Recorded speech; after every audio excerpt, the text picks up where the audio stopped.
Hello friends, how are you? I think all are fine. So इस video में हम discuss करेंगे computerise accounting system, feature of computerise accounting system, advantage, limitation, sources, type of software and some inform made before sourcing accounting system. यानी कि almost जो computers accounting system के बारे में होता है, फुल इंफॉर्मेशन इस वीडियो में आपको दी जाएगी। एक एक पॉइंट को डिस्कस किया जाएगा ताकि कोई भी पॉइंट आपका इम्पोर्टेंट रह ना जाए। फर्स्ट ऑफ ऑल जान लेते हैं कि कंप्यूटराइज अकाउंटिंग सिस्टम होता क्या है। तो computerize accounting system, a computerized accounting system is that accounting information system that helps in processing the financial transaction and events as per journal accepted accounting principle and leads to the generation of report as per requirement of the users। यानी कि जो gap चाहता है, जिसको हम gap के नाम से भी जानते हैं, जर्नली एक्सेप्टेड अकाउंटिंग प्रिंसिपल्स को फॉलो करते हुए जो जो हमारी रिक्वायरमेंट है यूजर्स की, इंटरनल और एक्सटर्नल, उनकी जो भी रिक्वायरमेंट है उन सभी की फाइनेंशियल ट्रांजैक्शन से रिलेटेड सभी रिपोर्ट जो प्रोवाइड करवाता है कंप्यूटराइज की हेल्प से, उसको हम कंप्यूटराइज अकाउंटिंग सिस्टम कहते हैं। इट मीन्स जो काम हम मैनुअली करते हैं, हाथ से करते हैं, वही काम कंप्यूटर के द्वारा किया जाता है, तो उसको कंप्यूटराइज अकाउंटिंग सिस्टम कहा जाता है। An accounting system whether manual और कंप्यूटराइज हैव टू पैरामीटर, दो पैरामीटर्स को क्या करता है, कंसीडर करते हुए चलता है। It helps to follow, first है, it helps to follow the well defined concept known as accounting principle. It means जिनको हम अकाउंटिंग प्रिंसिपल्स के नाम से जानते हैं उनको सभी को फॉलो करेगा। It has to maintain the user defined structure for maintenance of records and generation of report. It means जो भी यूजर्स है उनके लिए कैसी रिपोर्ट प्रोवाइड करवाएगा जिसके अंदर सभी के सभी क्या होंगे, रिकॉर्ड रखे जाएंगे, और जो रिपोर्ट है वो उन रिकॉर्डों से क्या की जाएगी, जनरेट की जाएगी, बनाई जाएगी। तो ये हमारे कंप्यूटराइज अकाउंटिंग सिस्टम का मीनिंग है। ठीक है, इसके बाद जान लेते हैं जो मॉडर्न अकाउंटिंग सिस्टम होता है, make use of database to generate various information. Database को यूज करके, यानी कि जो डाटा हमने उसके अंदर जो रिकॉर्ड डाला हुआ है, जो ट्रांजैक्शन हमने की हुई है, उनको यूज करके इंफॉर्मेशन प्रोवाइड करवाता है। और उसके लिए the database oriented application has 4 basics requirement. उसके लिए हमें उस एप्लीकेशंस के लिए जो कि हमें इंफॉर्मेशन प्रोवाइड करवाएगा, उसके लिए 4 बेसिक्स रिक्वायरमेंट होती हैं। वो कौन कौन सी है? फर्स्ट है front end interface. Front end interface क्या करता है? ये हमारे लिंक का काम करता है। लिंक किसके बीच में? जो यूजर्स हैं एंड डाटाबेस ओरिएंटेड सॉफ्टवेयर, यानी कि सॉफ्टवेयर और उसके यूजर्स के बीच में लिंक का जो काम करता है उसको क्या बोलते हैं? Front end interface. और किसकी हेल्प से? Communicate to the back end database. Back end database के थ्रू यूजर्स और सॉफ्टवेयर के बीच में एक लिंक का काम करेगा, उसे फ्रंट एंड इंटरफेस कहते हैं। Back end interface to store data which can be retrieve by the user only to the extent he is authorize to access. यानी कि जिसको हमने अथॉरिटी दे रखी है कि भाई आप इस डाटा को देख सकते हो, आप इस रिकॉर्ड को देख सकते हो, वो उस डाटा को दोबारा से क्या कर सकता है? दोबारा से देख सकता है। ठीक है, उसको क्या बोलते हैं? Back end database. यानी कि एंड में जो डाटा है उसको हम दोबारा से भी यूजर क्या कर सकता है? उसको एक्सेस कर सकता है। Data processing. Data processing it is the process of transforming the data into information useful for taking decision. इस डाटा प्रोसेसिंग किसको कहेंगे? जो प्रोसेस होती है, कौन सी प्रोसेस? डाटा को इंफॉर्मेशन में कन्वर्ट करने की प्रोसेस, उसको हम डाटा प्रोसेसिंग कहेंगे। Reporting system. It is the system which help in composing all the information in some integrated form known as report. तो इससे हम क्या बनाते हैं, इंफॉर्मेशन से रिपोर्ट तैयार करते हैं और रिपोर्ट के बेस पर हम क्या लेंगे, डिसीजन लेंगे. Thus the computerized accounting system is system where the different data is collected, stored, classified, processed and interpreting using suitable software to render useful report.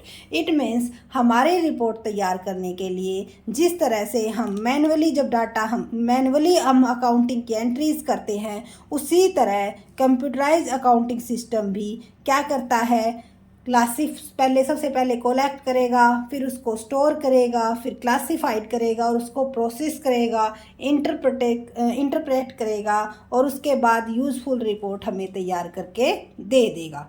उसके बाद है feature of computerise accounting system कि accounting system की features कौन कौन सी हैं. सो feature में अगर बात की जाए, it facilitate online input and storage of accounting data. ये क्या करता है, डाटा को ऑनलाइन इनपुट किया जाता है, स्टोर किया जाता है इसमें.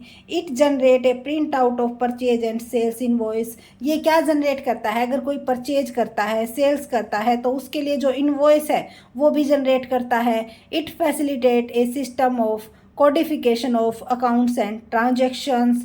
ये फैसिलिटी प्रोवाइड करवाता है किसकी, जो हमारे ट्रांजैक्शन और जो हमारे अकाउंट हैं उनकी कोडिफिकेशन की. It facilitate grouping of the various accounts. सभी अकाउंट्स को अलग अलग ग्रुप में प्रोवाइड करवाने की फैसिलिटी करवाता है. It generate different report quickly और जल्दी से जल्दी रिपोर्ट तैयार करके हमें दे देता है. उसके बाद है, अब हम कंपैरिजन करेंगे. अब जैसे हम कहते आ रहे हैं कि जैसे हम मैनुअली काम करते हैं वैसे ही कंप्यूटराइज अकाउंटिंग सिस्टम करता है, तो फिर अब इनमें डिफरेंस क्या है, तो इनका जो डिफरेंस है वो करेंगे. फर्स्ट है आइडेंटिफाई फाइनेंशियल ट्रांजैक्शन. मैनुअल जो अकाउंटिंग है, it is system identify of financial transaction is done manually by applying the principle of accounting. इसके अंदर जो मैनुअली अकाउंटिंग है, इसके अंदर हम मैनुअली जानते हैं कि भाई ये फाइनेंशियल ट्रांजैक्शन में हमारी जो है इसको मॉनिटरी में कन्वर्ट कर सकते हैं, इसको मॉनिटरी में कन्वर्ट नहीं कर सकते. And computerize accounting in this system also identify a financial transaction is done manually by applying the principle of accounting. यानी कि इसमें भी हम क्या करते हैं, ट्रांजैक्शंस को, फाइनेंशियल ट्रांजैक्शन को मैनुअली ही क्या करते हैं, applying the principle of accounting. कि कौन से प्रिंसिपल ऑफ अकाउंटिंग को हमें फॉलो करना है, ये हम मैनुअली ही उसके अंदर डालते हैं. उसके बाद सेकंड है रिकॉर्डिंग. रिकॉर्डिंग जो हमारी किसके अंदर मैनुअली करते हैं, हम एडिंग सब्सट्रैक्ट सभी काम हम क्या करते हैं, मैनुअली करते हैं. बट कंप्यूटराइज अकाउंटिंग सिस्टम में ये काम किसकी हेल्प से की जाती है, जब हम ट्रांजैक्शन डाल देते हैं, रिकॉर्ड डाल देते हैं, तो बाद का जो भी काम है वो कौन करता है, कंप्यूटर करता है. ठीक है. In this system classification posting to ledger account is done manually. इसमें हम मैनुअली में क्या करेंगे, मैनुअली का मतलब हाथ से, तो हम क्लासीफाई भी हाथ से करेंगे, लेजर में पोस्टिंग भी हाथ से करेंगे. लेकिन जब हमने एक बार डाटा डाल दिया, डाटा तो हमने क्या डाला, मैनुअली डाला, लेकिन डाटे से क्या हुआ, सभी कुछ सारा का सारा बाद का जो प्रोसीजर होगा वो कौन करेगा, सॉफ्टवेयर करेंगे. ऑटोमेटिकली जो हमारे लेजर्स अकाउंट है वो क्या हो जाएंगे, प्रिपेयर हो जाएंगे. In this system summarising balancing of ledger accounts and preparation trial balance is done manually. यानी कि उसके बाद क्या करेंगे, समराइजिंग करेंगे. समराइजिंग भी मैनुअली होगी, किस में, मैनुअली अकाउंटिंग में. बट कंप्यूटराइज अकाउंटिंग में क्या हो जाएगा, जो ट्रायल बैलेंस है वो हमारे क्या बन के आ जाएंगे, ऑटोमेटिकली प्रिपेयर हो जाएंगे. जब और इसके बाद जब हमें एडजस्टमेंट एंट्री करनी होगी तो एडजस्टमेंट एंट्री इसमें हम मैनुअली करेंगे. बट जब कंप्यूटराइज अकाउंटिंग का यूज करेंगे वहाँ पर adjustment entry is done manually and there posting is done by software. तो हमें जो एडजस्टमेंट एंट्री हैं वो तो मैनुअली ही डालनी होंगी क्योंकि कंप्यूटर को ऐसे समझ में नहीं आएगा. लेकिन उसके बाद जब हम एंट्रीज डाल देंगे, रिकॉर्ड डाल देंगे, क्योंकि रिकॉर्ड तो हमें क्या करना पड़ेगा, प्रोवाइड करवाना होगा. और रिकॉर्ड प्रोवाइड करने के बाद जो प्रोसेसिंग होगी वो सॉफ्टवेयर के द्वारा हो जाएगी. उसके बाद आती है बारी फाइनेंशियल स्टेटमेंट की. फाइनेंशियल स्टेटमेंट हम produce the financial statement manually करते हैं. बट कंप्यूटराइज अकाउंटिंग में ये सारा काम किसकी हेल्प से होता है, सॉफ्टवेयर की हेल्प से होता है. उसके बाद है close the books. Close in this closing of books of accounting and transferring opening balance by recording opening entries are done manually. Closing entries भी क्या की जाती हैं, मैनुअली ही की जाएंगी। जब हम सारा काम मैनुअली ही कर रहे हैं, मैनुअली को ही समझ रहे हैं। उसके बाद जो हमारा सॉफ्टवेयर होता है, एक बार डाटा सिर्फ, अब हमारा यहाँ पे क्या डिफरेंस निकल के आया कि डाटा या एडजस्टमेंट एंट्री का है या स्टार्टिंग का है।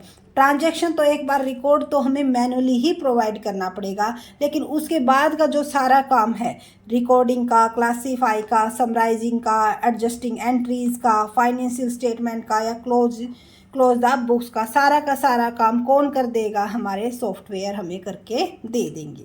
ठीक है। और एडवांटेज अब हमारी क्या होगी कंप्यूटर अकाउंटिंग सिस्टम की, तो अगर हमने डिफरेंस अच्छे से कर लिया है तो देखो हाई स्पीड भी हो जाती है, हाई रिलायबिलिटी भी हो जाती है।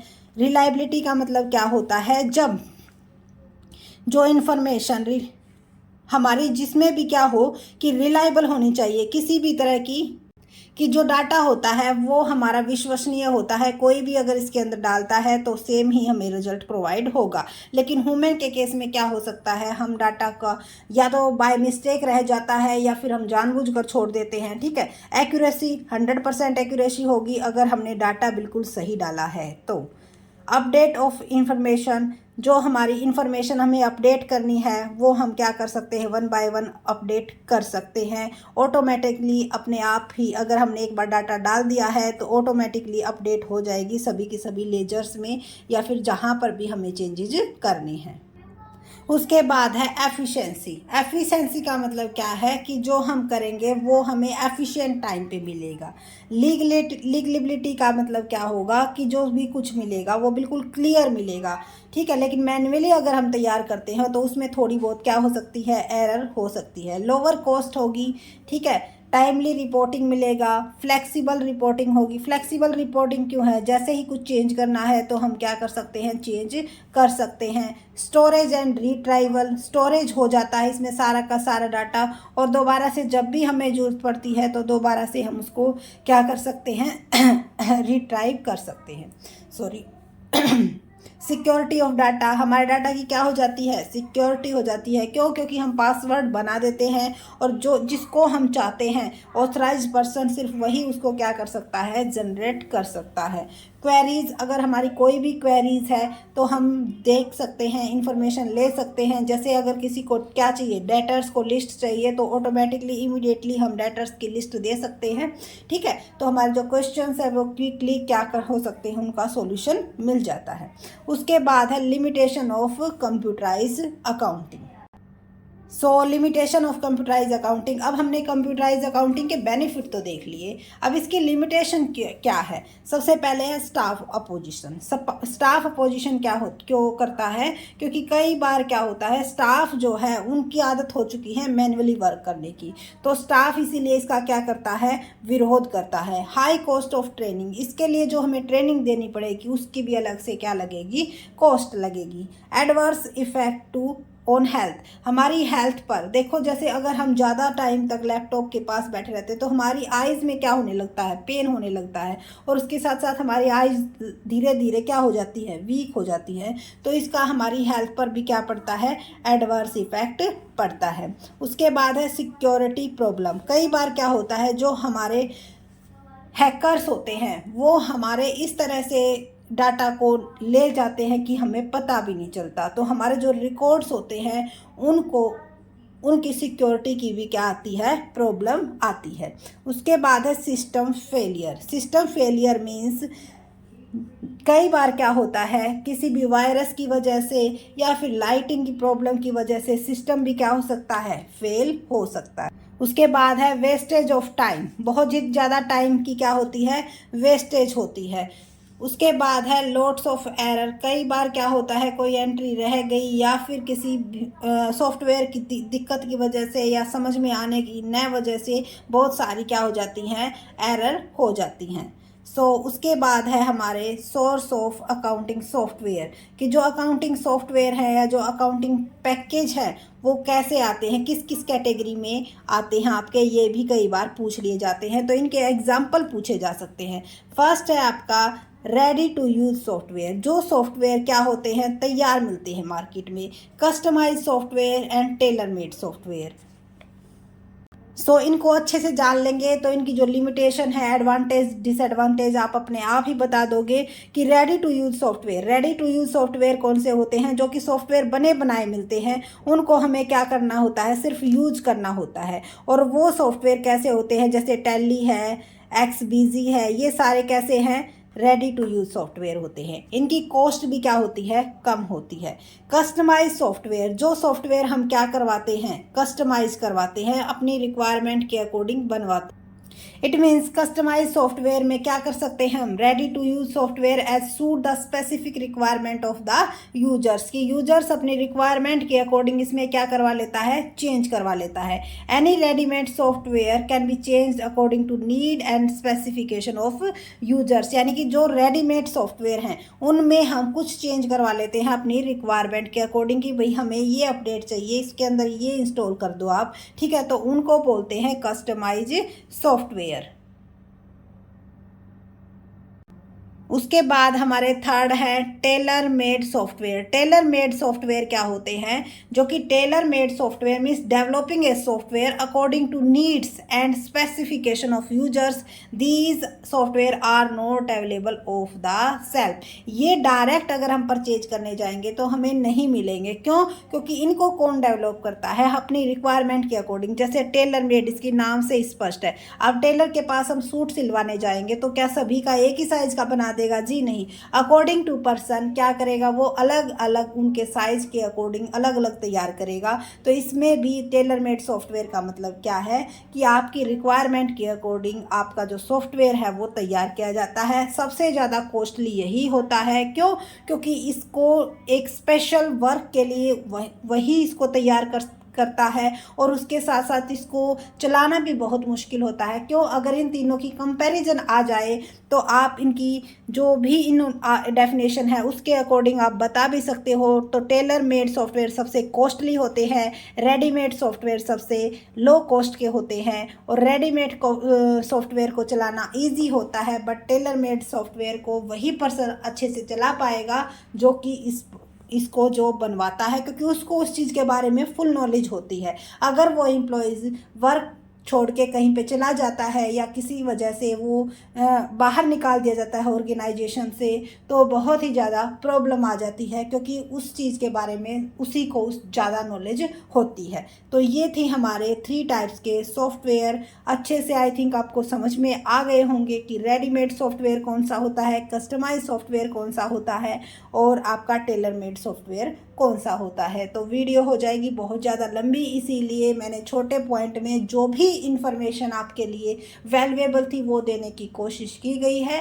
बाकी आप खुद भी कर सकते हो, क्योंकि काफ़ी इजी पॉइंट इसमें आप अपनी तरफ से भी ऐड कर सकते हो। अगर ऑब्जेक्टिव टाइप क्वेश्चंस में पूछा जाता है तो इससे ज़्यादा कुछ नहीं आएगा, लेकिन सब्जेक्टिव पेपर में आपको अगर इसकी डिटेल में इंफॉर्मेशन के बारे में पता है तो आप खुद इसको एक्सप्लेन अच्छे से कर पाओगे। तो वीडियो अगर अच्छी लगी तो लाइक कीजिए, चैनल को सब्सक्राइब कीजिए। मिलते हैं नेक्स्ट वीडियो में, और अगर आपके कोई भी सजेशन है तो वो भी कमेंट में ज़रूर बताइएगा। Thank you.